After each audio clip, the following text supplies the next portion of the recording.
Friends, family, and the community will mourn a fallen Arvada firefighter later this morning. Kevin Yakoveta died after a battle with cancer last month. The department considers his death a line-of-duty death because it's directly tied to his time as a firefighter. This morning, the public is invited to line the sidewalks during a procession in his honor. Now, news reporter Steve Stager is live in Arvada this morning with a preview. Good morning. Morning, Corey. Yeah, that procession in his honor will start at 8:30. And let me quickly give you the route. Don't worry, I will give you this again toward the end here. But it starts at Station 3, Station 53, also known as, here on Kipling. It's going to go south on Kipling to 72nd, west on 72nd, south on Sims, and then west on 64th to the corner of 64th and Indiana, where Storyline Church is the final destination where this service will take place later this morning. It starts at 10 a.m. Kevin Yakoveta served the Arvada Fire Department for 33 years, starting as a volunteer, I should say, in 1988. He earned the department's Medal of Valor after he suffered burns searching for people inside a house fire back in 2011. He did recover from those injuries and returned to work, but about a decade later, those injuries led to his early retirement in 2021. He was diagnosed with cancer in 2023. Officials say his cancer is linked to his work as a firefighter. His colleagues say Yakoveta was a bright light at work. Every time you saw him, when you walked into a room, whether it was 5 or 10 minutes after you just saw him, he had this big smile on his face, and like that was Kevin. Big smile on his face, a hearty handshake, and usually a hug. So definitely touched a lot of people in this fire department and the community, and of course his family with what he did, not only that day at the double house fire, but throughout his career. Yakoveta is survived by his wife, Julie, and 2 daughters and 3 grandchildren.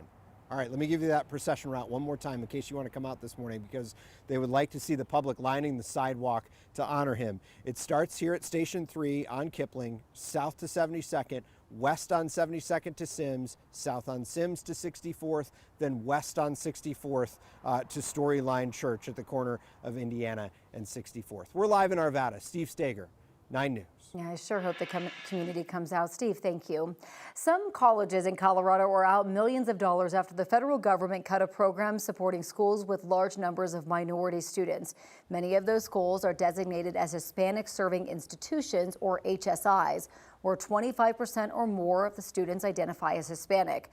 The colleges then qualify for federal grants to implement programs accessible to everyone. At least 16 schools in Colorado promote themselves as a minority-serving institution. Not all receive funding because of it, but for those that do, like CSU Pueblo, school leaders say it's hard to picture what's next. It really makes the ability to do the deep work that, to support our students. It makes that much more difficult.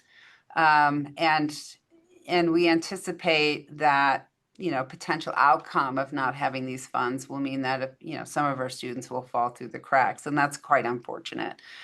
CSU Pueblo says over the years, the school has received $15 to $20 million in HSI grants. With this recent cut, they say they will be out $3.6 million over the next few years. It is day 3 of the government shutdown, and Democrats and Republicans still cannot agree on a spending plan. Today, the Senate is voting on the same GOP funding bill that already failed 3 times. Democrats are expected to block it once again. Senate Majority Leader John Thune says that if that happens, he's going to hold another vote on it Monday. Democrats say they want to keep voting on the same legislation. Meanwhile, the White House says that President Donald Trump plans to fire thousands of federal workers during shutdown. Officials say that could start today or over the weekend. Right now, Sean Diddy Combs is set to be sentenced after his federal conviction on 2 prostitution-related charges. Combs has been jailed in a federal detention facility in Brooklyn, New York, since his arrest in September of last year. He faces up to 10 years in prison for each count of transportation to engage in prostitution. The U.S. Probation Department has recommended a sentence ranging between 5 and 7 years in prison.